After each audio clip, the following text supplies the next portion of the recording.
This is Anshul Sachdeva from IIT Roorkee and welcome to my channel Ingenious Insight। तो जो आपने title देखा video का वो ये है कि what is the best strategy to do in this crucial time, जहाँ पे आपके पास सिर्फ 1 महीना रहता है जी मीन्स के लिए।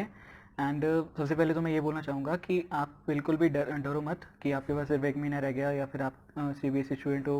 इफ़ यू आर और आपने मतलब कहीं से कोचिंग नहीं लिया तो आप नहीं कर पाओगे क्रैक इसको, या फिर आपको ये लगता है कि आपने कोचिंग में बेटर परफॉर्म नहीं किया मतलब टेस्ट वगैरह में, या फिर कैसे भी कोई भी कंडीशन रही आपकी और आपको डर लग रहा है कि हाँ अब तो कुछ नहीं हो सकता ये सब वो सब नहीं। अब उन सब के लिए I have the best strategy for you, जो कि आप मतलब अगर यूज़ करोगे तो आपके लिए बहुत ही ज़्यादा बेनिफिशियल रहेगी।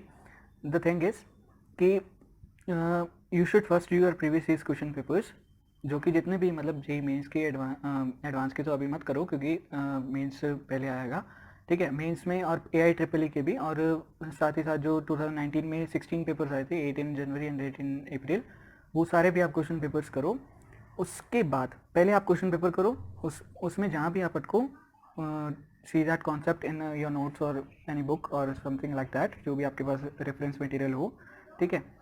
और फिर आप उसको मतलब समझो शॉर्ट में, जैसा भी हो सके उसको, जितना ज़्यादा शॉर्ट रहोगे उतना ज़्यादा अच्छा रहेगा। उसके बाद आप नेक्स्ट क्वेश्चन पे बढ़ जाओ। ये स्ट्रैटेजी है।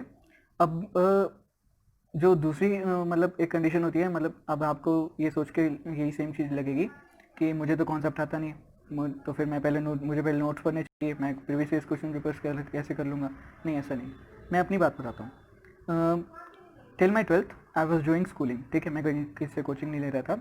Okay, so after my 12th because of my मेरा मैथ्स में काफ़ी इंटरेस्ट है, ठीक है, तो मतलब मैं खुद की तरफ से बुक्स वगैरह पढ़ता रहता था। ओके, तो after my 12th I gave JEE mains and JEE advance, and JEE advance में मेरा 12,220 रैंक आया था, ठीक है, एंड माई मार्क्स वर 122, ठीक है, जिसमें से 67 मार्क्स मेरे मैथ्स में ही थे।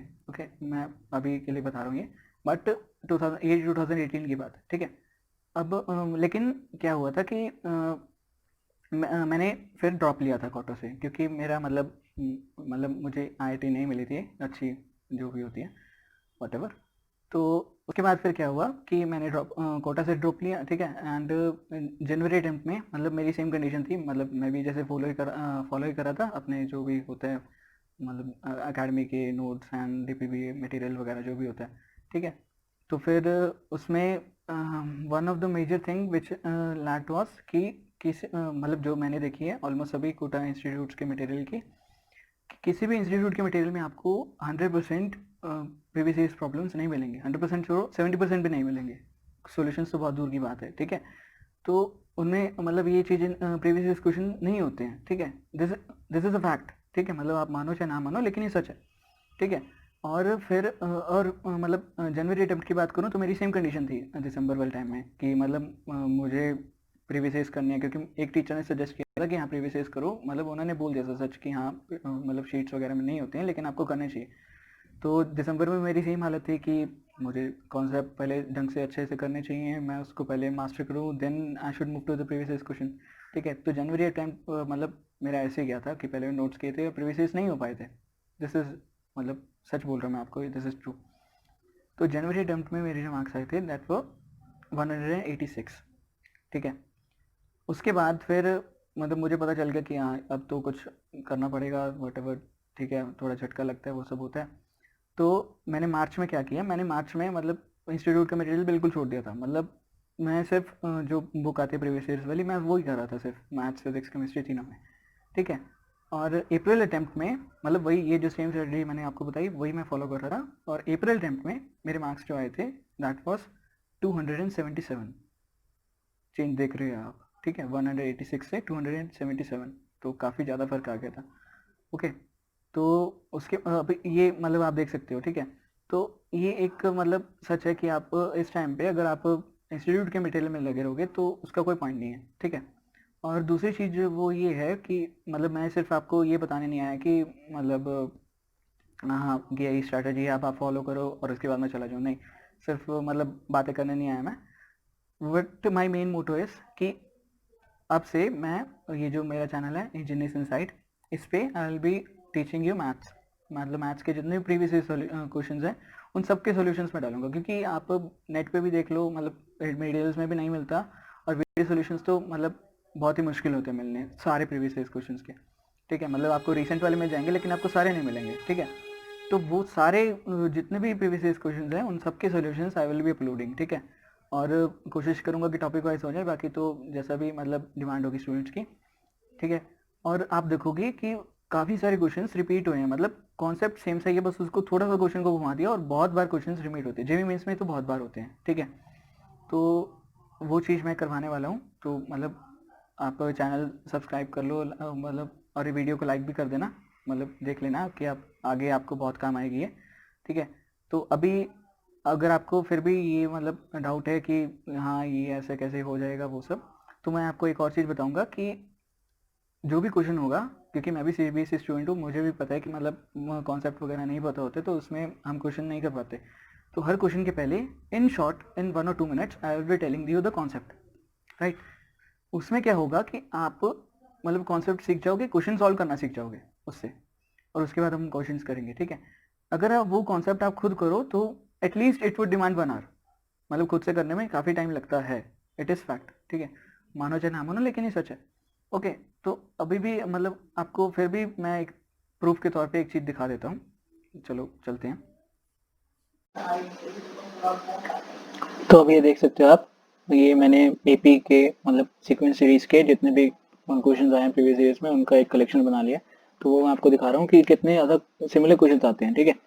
तो पहले हम एपी की बात करें। एपी में बेसिकली दो ही वेरिएबल्स होते हैं, ए एंड डी, ठीक है।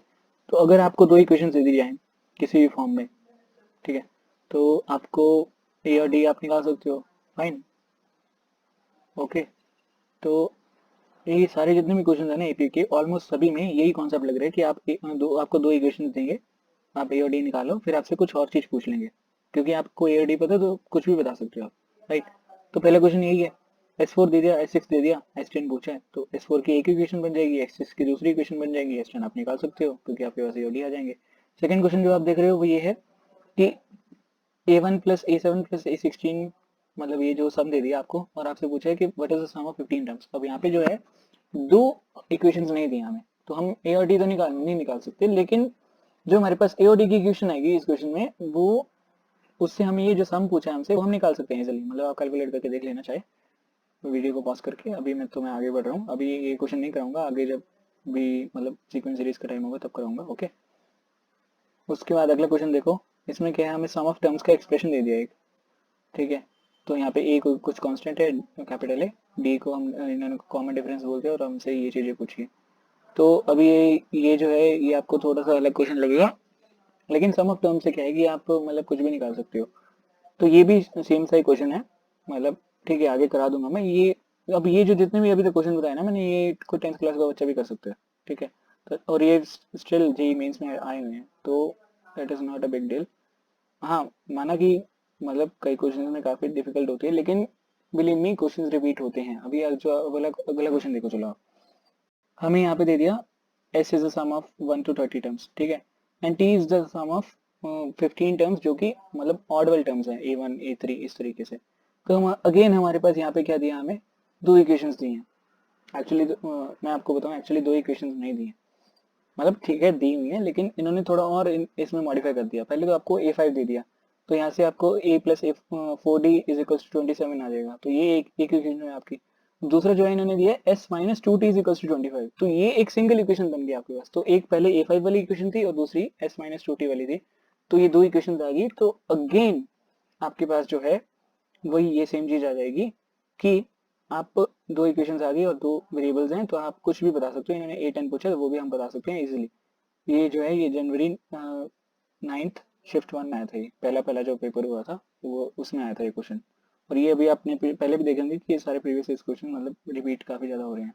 अब अगला अगला देखो, अगले में भी सेम कॉन्सेप्ट है, और ये IEEE 2011 में आया हुआ है, ठीक है। तो इसमें क्या था कि इन्होंने ऑड नंबर्ड वाले जो टर्म्स हैं उनका सम दे दिया m, even number sorry odd को इन्होंने n बोला, और इवन वालों को का जो सम है इन्होंने m बोला। तो अब हमसे इन्हें कॉमन डिफरेंस पूछा, अब वही सेम चीज, दो इक्वेशंस है, दो मतलब आपके पास वेरिएबल्स हैं a एंड d, तो कुछ भी आप बता सकते हो। अगला देखो, वही सेम चीज़ है। इन्होंने एक इक्वेशन दे दी ये। अब अगला जो इन्होंने पूछा है वो ये है कि a1 plus a6 a plus a11 plus a जो भी है ये क्या होगा। तो ये मैं आपको बता दूं, ये वही सेम चीज़ जो मैंने आपको एस वाला क्वेश्चन बताया था ना, सम ऑफ टर्म्स वाला, कहाँ गया, ये रहा 15 टर्म्स वाला, कि अभी हमें लग रहा था कि यहाँ पे एक ही इक्वेशन है, लेकिन वही जब हम इसको करने लगते हैं ना तो ये हो जाता है आसानी से। तो वही सेम चीज़ यहाँ पे आएगी, वही मतलब जो एक्सप्रेशन बनेगा वो एक ही इक्वेशन से हो जाएगा। तो ये 10 अप्रैल में आया था शिफ्ट 1 में। अगला क्वेश्चन देखो, ये है। और वो ही सेम चीज, मतलब ये जो अब ये जो क्वेश्चन है ना, ये आपके सामने जो है sum of 15 terms of the AP. तो इसमें जो ये पहले दो क्वेश्चन मैंने बताया ना, ये जिसमें एक ही क्वेश्चन दे रहे, ये उन दोनों के कॉन्सेप्ट को मिला के दिया हुआ है। तो कुछ ज्यादा डिफिकल्ट या फिर कुछ अलग से इन्होंने नहीं किया है, बस वो सेम चीज है।